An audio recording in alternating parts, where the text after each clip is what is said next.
Olá, pessoal, tudo bem? Vamos então falar agora sobre a relação de consumo. Essa parte é uma parte bastante importante do nosso curso, por quê? Porque vocês vão entender quando que nós vamos usar o Código de Defesa do Consumidor. Não adianta a gente saber as características, saber os princípios, saber, enfim, tudo que contém um Código de Defesa do Consumidor, se nós não sabemos, na prática, quando utilizá-lo.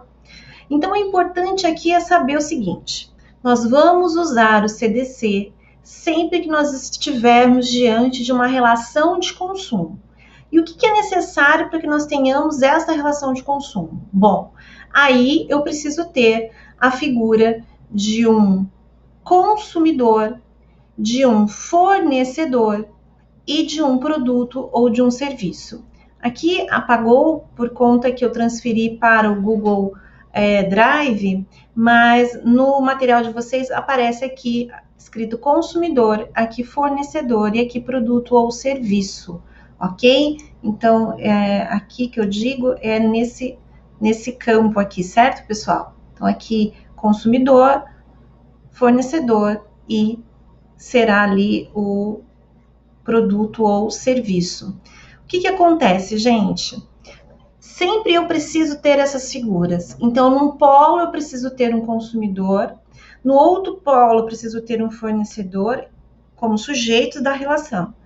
E o objeto dessa relação necessariamente tem que ser um produto ou um serviço.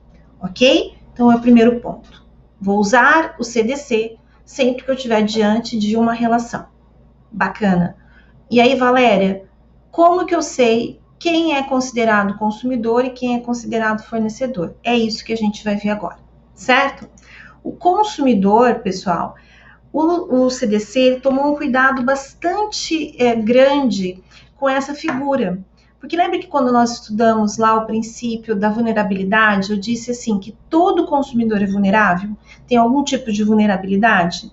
Significa, então, que é a parte mais fraca dessa relação. Então, essa figura de consumidor, a gente tem que necessariamente entendê-la como sendo mais frágil. E para isso, o código, então, pensou, quando eu falo código, é claro que são os legisladores, né, as pessoas que contribuíram ali, os estudiosos do direito, para a elaboração do projeto de lei. Ele pensou que seria necessário mais de um conceito de consumidor. Por quê? Porque existe uma figura que nós chamamos de consumidor padrão, ou consumidor estándar, que essa figura é aquele que vai merecer a proteção integral de todas as normas do CDC, certo? Então, essa figura, do artigo 1º até o último, ele vai receber a proteção de tudo que contém o CDC e, claro, outras normas extravagantes. Essa figura, então, nós chamamos de consumidor padrão ou estándar.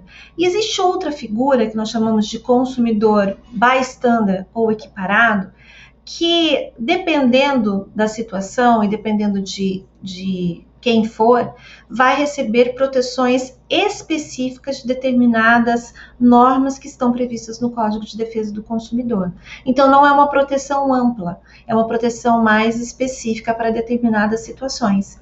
Porque o legislador entendeu o seguinte, que se ele colocasse todas as figuras, todas as situações, né, que nós vamos configurar ali como sendo de consumidores, e todos recebendo a mesma proteção, seria mais difícil a aceitação por parte, então, do mercado, por parte dos aplicadores do direito, né, de uma proteção tão ampla a tantas pessoas. Então, o CDC preferiu seccionar, né, colocar ali vários conceitos de consumidores e, claro, que restringir a proteção para determinados tipos de consumidores. Então, veja, a gente começa ali no artigo 2º caput, e esse conceito de consumidor que está previsto no caput do artigo 2º é o conceito do consumidor padrão, do consumidor estándar. Então, esse consumidor vai receber a proteção integral, né, de todas as normas do CDC, que é toda pessoa física ou jurídica, né, que adquire ou utiliza produto como destinatário final. Então, considera-se consumidor, e aí é o consumidor padrão, toda pessoa física ou jurídica, então veja, não há distinção, que adquire ou utiliza produto como destinatário final. Então é para essa figura, para esse consumidor, que existe o Código de Defesa do Consumidor em sua amplitude, em sua generalidade. Nos demais dispositivos, ali, por exemplo, no parágrafo único do artigo 2º, nós falamos em equiparação. Então, equipara-se a consumidor a coletividade de pessoas, ainda que indeterminadas, que tenham intervindo em relação de consumo. Esse parágrafo único, ele autoriza, né, ele deixa claro a forma de proteção coletiva do consumidor. Então, é aquela proteção não para o indivíduo, mas para a coletividade de pessoas, para a coletividade de consumidores. Então, aqui, sempre que necessário, poderá se fazer a proteção não de forma individual, mas de forma coletiva. O artigo 17, que está dentro ali do capítulo que fala sobre a responsabilidade civil do fornecedor pelo fato do produto ou do serviço. Não vou entrar aqui em minúcias, mas só para vocês entenderem que a responsabilidade do fornecedor, ela vai se bifurcar em duas espécies: a responsabilidade pelo vício do produto ou do serviço e a responsabilidade pelo fato do produto ou do serviço. O vício é aquele vício de qualidade, de inadequação, mas que não causa nenhum prejuízo maior a não ser ao próprio patrimônio do consumidor. É a desvalia do produto. É você comprar um ar-condicionado que não refrigera adequadamente, é você comprar um celular cuja bateria não dura tudo aquilo que promete que duraria, né? Então, é uma desqualificação do produto, né? Que a gente chama de vício, que pode ser oculto ou aparente. Já o fato do produto, na verdade, é o que nós chamamos de acidente de consumo. É um dano que vai atingir a incolumidade física ou psíquica do consumidor, ou seja, vai atingir a sua segurança, a sua saúde, a sua vida. Então, é muito mais grave do que o simples vício, que nós chamamos, então, o fato de defeito do produto ou do serviço. Quando eu falei do vício, eu citei o exemplo da bateria que não funciona, que ao invés de funcionar 5 horas, funciona 1 hora e acaba. Mas é só isso que acontece. Agora, se essa bateria, além de não funcionar, ou o problema dela não é que ela não dura, o problema dela é que ela aquece demais e pode explodir, né? E chega a explodir, ou chega ali a dar um choque muito grande no consumidor, se tiver na tomada, ou mesmo, como em algumas situações, se ela fica em local um pouco mais aquecido, no sol, ou mesmo em situações em que o consumidor usa muito, pode acontecer então dela explodir. Veja, quando eu falo em explosão, quando eu falo em pegar fogo, eu estou falando de uma situação muito mais grave, né? Que não é só a desvalia do produto, mas esse defeito, esse dano, ele vai ali causar uma lesão, né, à vida, à segurança, à saúde do consumidor. Então, a isso nós chamamos fato do produto. E no caso que eu falei para vocês aí da bateria, ela pode atingir tanto a pessoa do próprio consumidor, como ela pode atingir terceiros. Imagina então que você tem alguém na sua casa que ajuda ali na limpeza, que faz ali uma diarista 2 vezes por semana, e você deixou seu celular carregando, e essa pessoa então foi ali limpar o local, e ela foi tirar o celular do lugar para limpar embaixo, e quando ela pega no celular, ela leva um baita de um choque, justamente porque tem ali um problema. Então veja, essa pessoa não era consumidora, mas ela foi uma vítima de um acidente de consumo. Então, o artigo 17 equipara a consumidor todas as vítimas de um acidente de consumo. Então, para efeitos de responsabilidade do fornecedor pelo fato do produto ou do serviço, equipara-se a consumidor todas as vítimas do evento danoso. Então, é só para essa finalidade, para a responsabilidade civil. Então, aquela diarista vai poder propor uma ação contra o fabricante e requerendo ali uma indenização por todos os danos materiais e eventualmente morais que ela tenha sofrido. Por quê? Porque ela está equiparada à condição de consumidor. Então, é uma proteção maior, mas só para essa finalidade. E no artigo 29, nós temos, então, para efeitos de proteção contra práticas comerciais e práticas contratuais, a possibilidade de se equiparar a consumidor todas as pessoas, determináveis ou não, que estejam expostas a práticas abusivas, às práticas comerciais e ou contratuais. Então, veja, a mera exposição, por exemplo, a uma publicidade enganosa, a possibilidade de você contratar um serviço que tem ali uma cláusula abusiva, já lhe dá o direito de se equiparar à condição de consumidor para efeitos de proteção. Então, veja, o CDC começa com um conceito bem concreto e individual, né, que é só pessoa física ou jurídica, que adquire ou utiliza o produto como destinatário final, e ele vai acabar se estendendo para um conceito bastante abstrato, que é justamente a equiparação ao consumidor de todas as pessoas, ainda que indetermináveis, que estejam expostas a práticas comerciais e a práticas contratuais. Então, essa foi assim, uma sacada muito boa do legislador, justamente, e claro, né, dos juristas que compuseram ali, né, a comissão de elaboração do Código de Defesa do Consumidor, porque permitiu uma proteção maior, né, ainda que para determinadas situações, de um número de pessoas que não fosse esses vários conceitos, essa figura do consumidor equiparado, elas não teriam a possibilidade de serem protegidas pelo CDC. Né? Então, claro, eu podia falar muito mais. Quando a gente fala em consumidor pessoa jurídica, existe ali uma situação onde há uma falta de, digamos assim, de sedimentação ainda doutrinária e jurisprudencial a respeito de quem é essa pessoa jurídica ou a pessoa física profissional que pode ser considerada consumidora. Então, em que situações que, por exemplo, a pessoa jurídica pode ser considerada consumidora? Então, aquela empresa que compra ali, vamos imaginar uma confeitaria, que compra ali um ar-condicionado para colocar no escritório do gerente, ou compra um computador para usar ali no caixa. Então, nessa situação, ela pode ser considerada consumidora? Sim, porque ela é destinatária final desses produtos. Ela compra, ela retira do mercado de consumo e ela vai utilizar ali no exercício do seu mistério. Já quando ela compra farinha para fazer pão, para fazer massas e tudo mais, essa farinha ela compra para transformar em outro produto e revender. Então, nessa condição, ela não é consumidora. Então, veja, a destinação final fática, né, quando então o consumidor retira aquele produto do mercado e não mais vai revendê-lo, transformá-lo em outra coisa, pode então autorizar a pessoa jurídica ou a pessoa física profissional a ser equiparada à consumidora.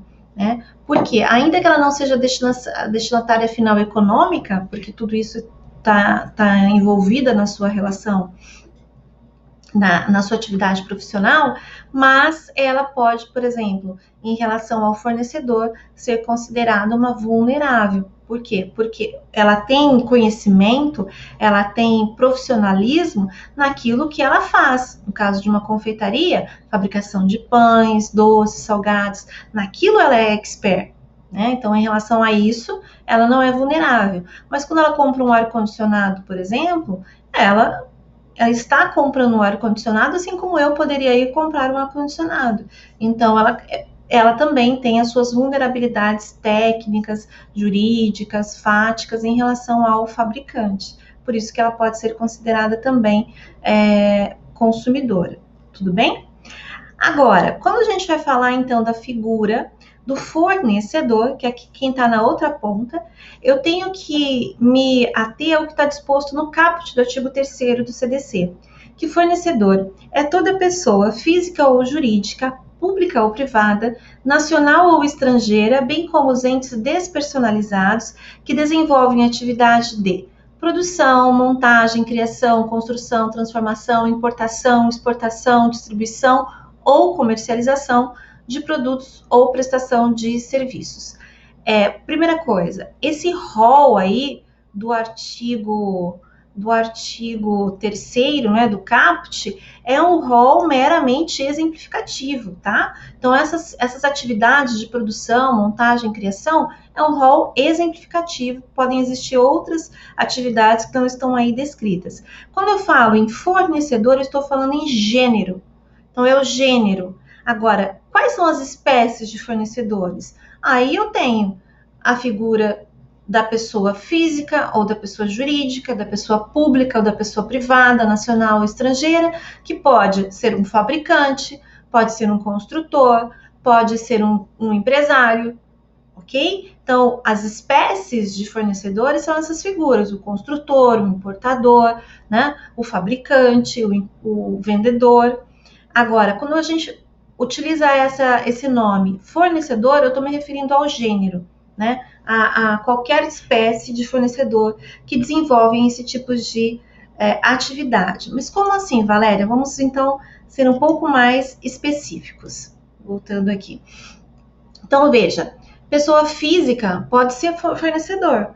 Então, se essa pessoa física, eu já vou falar o que ela pode fazer para ser considerada fornecedor, então não tem que necessariamente ser uma pessoa jurídica. E a pessoa jurídica pode também ser aquela pessoa jurídica que só tem personalidade de fato, ainda que ela não tenha toda a regularização frente aos órgãos, né? Então ela não tenha todo o registro para ser considerada uma pessoa jurídica, ainda que ela seja, que ela se apresente para o público como uma pessoa jurídica, é o suficiente para que ela seja considerada fornecedor também.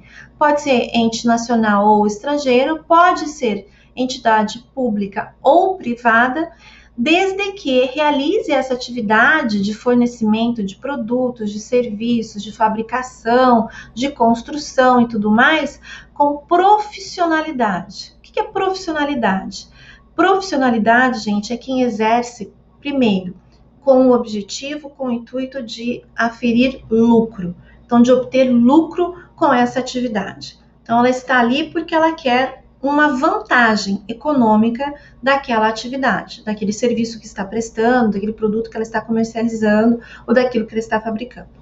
E ela faz isso com habitualidade. Então, não é algo que ela faz esporadicamente, mas ela faz habitualmente. Então, vamos lá. A padaria, a confeitaria, que eu dei o exemplo para vocês ali, é um fornecedor.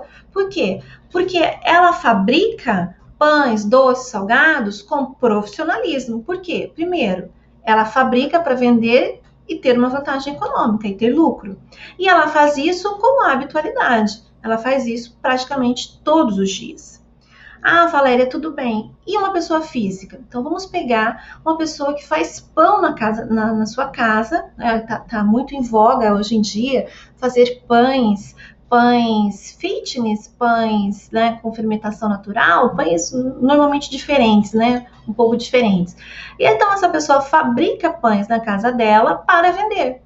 Então ela vende, ou ela leva na feira, ou ela leva no comércio, assim, de porta em porta para oferecer, ou as pessoas vão buscar na casa dela. Essa pessoa é uma fornecedora? Sim. Por quê? Porque ela faz isso, ela exerce essa atividade com o objetivo de obter uma vantagem econômica, ela quer oferir lucro, e ela quer também, e ela faz isso com habitualidade, ela faz isso de forma regular. Então, ela é considerada uma fornecedora. E quem adquire o seu produto, se adquirir como destinatário final, será um consumidor. Tudo bem? Então, outro exemplo só para ficar bem claro para vocês. Aquela confeitaria, novamente voltando lá, ela tem um carro, vamos imaginar ali um desses furgõezinhos, aonde ela faz entregas e tudo mais.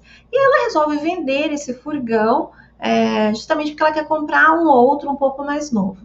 E ela vai e vende esse furgão para uma pessoa que compra para usar também ali na sua atividade.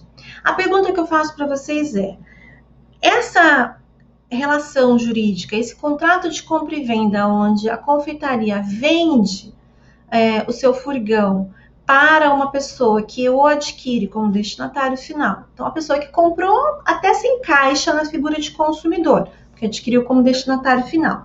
A pergunta que eu faço é, mas quem comprou, quem vendeu, perdão, vendeu como fornecedor? A atividade precípua da confeitaria é compra e venda de veículos? Ela faz isso com habitualidade? Não. Ela não fica comprando e vendendo veículos com habitualidade, ela faz isso esporadicamente. Uma vez por ano, uma vez a cada 2 anos. Então, esta relação em que ela vende o seu furgão para um outro, não é uma relação de consumo, é uma relação meramente civil. Então, nem toda atividade exercida pela confeitaria a gente pode considerar como relação de consumo, ainda que na outra ponta eu tenha um consumidor. Né? Então, veja, para eu ter uma relação de consumo, necessariamente eu tenho que ter numa ponta um consumidor e na outra ponta um fornecedor. Nesse exemplo que eu dei para vocês, eu tenho numa ponta um consumidor. A pessoa está lá comprando o furgão como destinatário final. Ele quer usar porque ele tem um sítio e ele quer ficar levando as coisas que ele vai para o sítio, volta e tudo mais. Então, ele quer usar para isso. Ele é o destinatário final. Agora, na outra ponta, a confeitaria, ela é fornecedora? Não. Nessa relação, não. Por quê? Porque ela não exerce essa atividade de compra e venda com habitualidade, certo? Então, vamos lá. O objeto da relação jurídica de consumo pode ser produtos ou serviços. Então, o artigo 3º, nos seus parágrafos, vem e define, então, o que considera produto e o que considera serviço. É uma definição bastante ampla, a gente vai ver.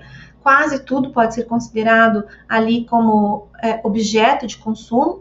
Veja, no artigo 3º, parágrafo 1º, considera-se produto qualquer bem, móvel ou imóvel, material ou imaterial, durável ou não durável. Então, olha a amplitude disso, né? Então, veja, desde que seja bem material ou imaterial, durável ou não durável, pode ser considerado um objeto de uma relação jurídica de consumo. Lembrando que os bens duráveis são aqueles bens tangíveis que normalmente sobrevivem a muitos usos. Um celular é um bem durável, um ar-condicionado, né? Um móvel, um veículo, tudo isso, uma roupa é bem durável.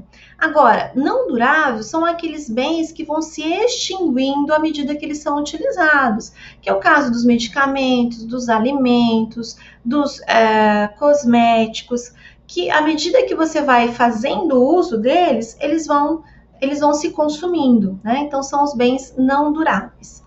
E aí também, com relação aos produtos, não tem muito o que se falar. Com relação aos serviços, o parágrafo 2º do artigo 3º, ele define, né, serviço, qualquer atividade fornecida no mercado de consumo. É um rol meramente exemplificativo, se vocês lerem lá depois do parágrafo 2º do artigo 3º, né? E também qualquer atividade, benefícios, satisfações que são colocadas, que são oferecidas à venda. Inclusive os serviços bancários, financeiros, de crédito, securitário, etc. Veja, o legislador, ele quis ser redundante quando ele diz assim, inclusive o serviço bancário, financeiro, de crédito, securitário, que era para não deixar margem para dúvidas de que esses serviços estariam abarcados, né, pelo Código de Defesa do Consumidor. E mesmo assim, pessoal, os bancos, né, eles lutaram o que puderam para saírem desta normatização com base no Código de Defesa do Consumidor. Eles, inclusive, chegaram a propor uma ação direta de inconstitucionalidade para dizer que os serviços bancários não estavam abrangidos pelo Código, pelo CDC.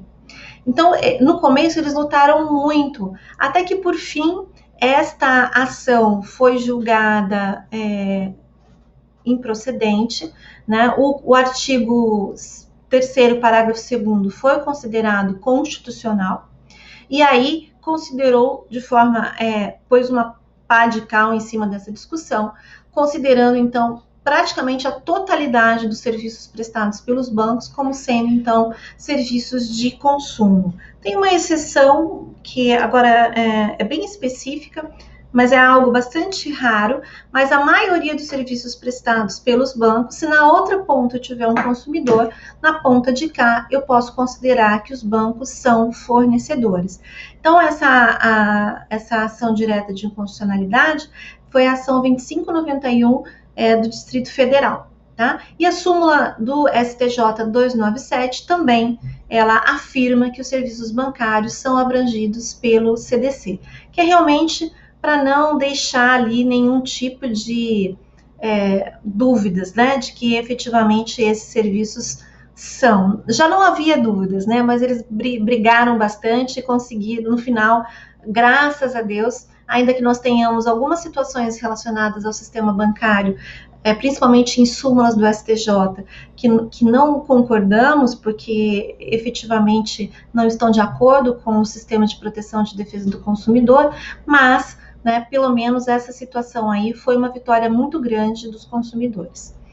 E o parágrafo 2º do artigo 3º, ele também deixa bem claro quais são os serviços que não são abrangidos pelo CDC. Por exemplo, os serviços de natureza trabalhista. Por que eles não são abrangidos pelo CDC? Porque eles são tutelados, eles são normatizados pelas leis trabalhistas. Então, sempre que houver uma relação de trabalho, tem numa figura o empregador e na outra o empregado, ou um prestador de serviço, né? Então, esta relação, ela não é uma relação de consumo. Eu tenho um prestador de serviço e na outra ponta um tomador. Então, nesse caso, o que vai reger essa relação são as leis trabalhistas e não o Código de Defesa do Consumidor. Por isso que o legislador fez questão de deixar de fora, né, esses serviços de natureza trabalhista, porque existe outra norma também especializada que vai, então, reger esse tipo de relação. E os serviços prestados sem remuneração, né? Então, qualquer tipo de cobrança, né, ou repasse direto ou indireto, nós podemos, então, considerar ali serviços sem remuneração. Então, sem remuneração direta são aqueles serviços, assim, que não há nenhum tipo de remuneração. Por exemplo, aquele serviço que é prestado de forma que a pessoa que presta não tem nenhuma intenção de obter vantagem, né, nem direta nem indireta, o que são muito raros, né? Então, é aquele médico que está viajando com a família e vê ali um acidente na estrada e para prestar socorro. Ele prestou ali um serviço, mas é um serviço sem nenhum tipo de remuneração. Ele prestou mesmo porque, primeiro, que ele fez um juramento que ele não pode deixar ninguém que precise dos cuidados dele, então ele tem que atender. E ele foi ali e prestou, né, um serviço, mas um serviço sem nenhum tipo de contraprestação. Então, é um serviço sem remuneração.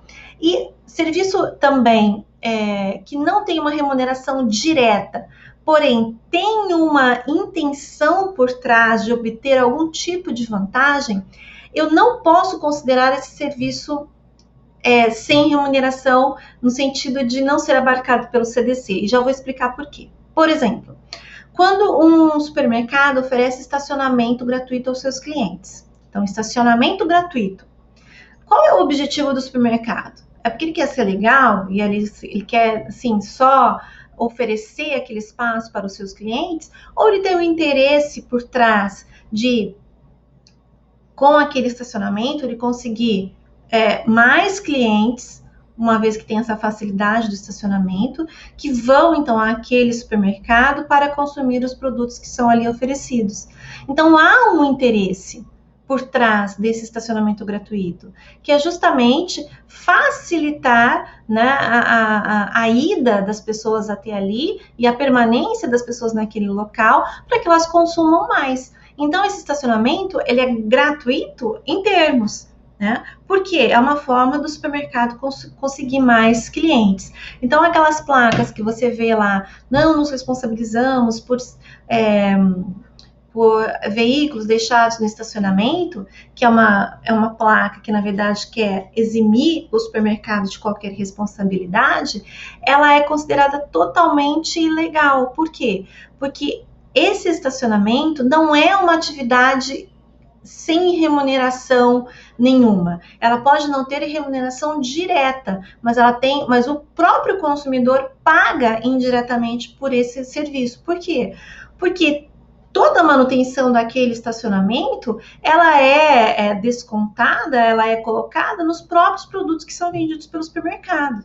Então, ele vai fazer ali a sua contabilidade no sentido de que tudo que é gasto para, né, manter aquele supermercado, aquele estacionamento, que aquilo seja embutido no preço dos produtos que são vendidos. Então, o consumidor paga, sim, por aquele local, por aquele espaço, certo?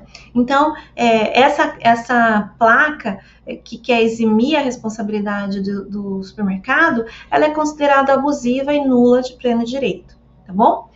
Um outro exemplo aqui, transporte gratuito de idosos. Então, existe lei que determina que no transporte público estadual, intermunicipal ou interestadual, que tem ali um percentual de poltronas, né, separados para pessoas idosas. E, né, então, elas têm direito a pessoas idosas, principalmente de baixa renda. Esse transporte é a mesma coisa. É um serviço gratuito em termos, porque quem paga por esse serviço? Quem paga por esse transporte? São os outros passageiros. Então, a empresa não faz isso de graça. Ela transfere, né, esse encargo, que não é descontado diretamente daquele passageiro, para os demais passageiros, para os outros. Então, também há uma aparência de gratuidade, porque não há uma remuneração direta, a passagem é grátis, mas na verdade quem paga são os outros passageiros. Então é sim uma relação de consumo, tá bom? Qualquer dano que esse passageiro que está viajando de forma gratuita sofra, ele poderá então lançar mão do Código de Defesa do Consumidor e de toda a sua proteção. Programa de milhagens, né? Que quanto mais você compra por um cartão de crédito, mais você vai acumulando ali pontos para depois poder, por exemplo, trocar esses pontos por uma passagem aérea. Então, você não está pagando diretamente por aquela passagem aérea, você está pagando com pontos. Mas como que você adquiriu esses pontos? Porque você comprou bastante no cartão de crédito. Então, normalmente é por dólar, né? Cada tantos dólares que você compra, você tem tantos pontos. Então, na verdade, essa milhagem, essas milhas que você possui, é porque você gastou bastante. Então, se você adquire uma passagem aérea com pontos e depois você tem problemas, né, na prestação desse serviço, claro que você pode se valer também do Código de Defesa do Consumidor. Então, veja, gente, esses serviços, para serem considerados efetivamente sem remuneração e excluídos, né, da proteção do CDC, tem que ser realmente sem nenhum tipo de remuneração, seja direta ou seja indireta. E aqui também a gente precisa colocar uma observação rápida a respeito dos serviços públicos. Então, os serviços públicos também podem ser abrangidos pelo CDC, não todos, mas aqueles serviços públicos que são pagos, né, que você paga à medida que você usa, por exemplo, transporte em ônibus, né, que é um serviço público, telefonia, água, fornecimento de água, fornecimento de energia, pedágio. Então, você paga à medida que você usa. Então, esse tipo de serviço público é considerado serviço, uma relação de consumo. Agora, aquilo que você paga com tributos, por exemplo, com impostos, então por exemplo, quando você paga um determinado imposto, aquilo vai para a saúde, né, que é o caso do SUS, ou vai para a segurança pública, ou vai para a educação. Ainda que você nunca tenha estudado numa escola pública, você contribui para que aquela escola permaneça funcionando com os impostos que você paga. A mesma coisa com o Sistema Único de Saúde. Você pode nunca ter feito uso dele, mas você contribui com os impostos que você paga. Então, como esses serviços são prestados, né, de forma a todas as pessoas, e independente delas pagarem, né, porque não se paga por esses serviços, então esses serviços públicos, que nós chamamos de serviços públicos uti universi, eles não são considerados serviços de consumo, eles são regulados pelas normas do direito administrativo. Já esses serviços, por exemplo, como fornecimento de energia, fornecimento de água, serviços de telefonia, pedágios, como eles de transporte público, como eles são pagos, né, à medida que você usa. Então você só paga se você usar, né? Então você paga com tarifas ou preço público. Então esse serviço nós chamamos de serviços ut singuli, e esses serviços são considerados serviços regidos pelo Código de Defesa do Consumidor. Então há ali uma relação de consumo entre o usuário e a empresa concessionária ou permissionária que está prestando aquele serviço. Então, o CDC também dispõe que esses serviços têm que ser prestados de forma eficiente, né? De forma pontual, de forma com qualidade, e quanto aos serviços essenciais, tem que ser prestado com continuidade. Mas eu não vou entrar aqui nos serviços públicos, porque não é objeto da nossa específico, né, da nossa aula de hoje. Então, gente, visto esta totalidade, né, dos elementos que compõem essa relação jurídica, né, numa ponta o consumidor, na outra ponta o fornecedor enquanto sujeitos, e como objeto os produtos ou serviços, então nós fechamos aí, né, essa relação jurídica que nós chamamos uma relação jurídica de consumo. Havendo então esta relação jurídica, nós vamos chamar para a sua regência o Código de Defesa do Consumidor e todas as normas adjacentes, né, de natureza também consumerista, como também aquelas normas que, embora não sejam de natureza consumerista, elas dialoguem, elas conversem, elas não entrem em conflito com as disposições do CDC, certo? Então, nesse ponto, nós fechamos aqui a aula que trata sobre relação de consumo. Agradeço a participação, né, de todos até aqui. Nós nos encontramos numa próxima aula. Obrigada.